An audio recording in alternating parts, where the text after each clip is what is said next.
রাজশাহী জেলা ও মহানগরীতে এবার মোট ৩৩৫টি পূজা মণ্ডপে দুর্গাপূজা অনুষ্ঠিত হবে। প্রতিমা তৈরিতে এখন ব্যস্ত সময় পার করছেন শিল্পীরা। আসন্ন শারদীয় দুর্গাপূজা সুষ্ঠু ও শান্তিপূর্ণভাবে সম্পন্ন করতে প্রশাসন ও আইনশৃঙ্খলা বাহিনী ব্যাপক নিরাপত্তা ব্যবস্থা গ্রহণ করেছে।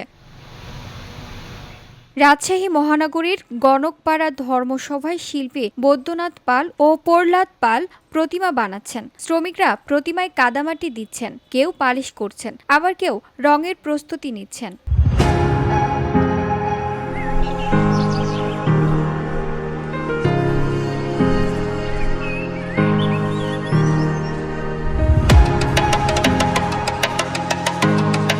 প্রতিমা শিল্পী চিরঞ্জিত রায় জানান, প্রতিমায় মাটি দেওয়ার কাজ শেষ হয়েছে, এখন ডিজাইন পরীক্ষা করা হচ্ছে, কোথাও ত্রুটি থাকলে সংশোধন করা হবে, এরপর শুরু হবে রঙের কাজ। এক একটি প্রতিমা রং করতে 2 দিন সময় লাগে, সময়ের চাপ থাকায় দিনরাত কাজ করতে হচ্ছে। এই ধরেন আমাদের 28 তারিখে হলো প্রতিমাগুলো সব হলো স্থানে উঠবে, আমাকে ধরেন 27 তারিখের মধ্যে ক্লিয়ার দেওয়া 27 তারিখের মধ্যে দেওয়া ক্লিয়ার দেওয়া। অন্য প্রতিমা শিল্পী কার্তিক কুমার বলেন, এবছর তারা 25টি প্রতিমার অর্ডার পেয়েছেন। প্রতিটি প্রতিমা বানাতে খরচ গত বছরের তুলনায় 2 থেকে 3 হাজার টাকা বেড়েছে। তিনি জানান, 3 মাস আগে থেকেই প্রতিমা তৈরির কাজ শুরু করতে হয়েছে, না হলে সময়মতো প্রতিমার ডেলিভারি দেওয়া সম্ভব হতো না।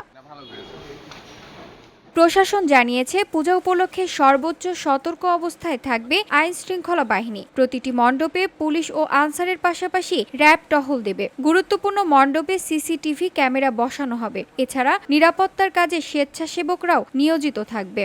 যে ভিওডি বাংলা নিউজ ডেস্ক।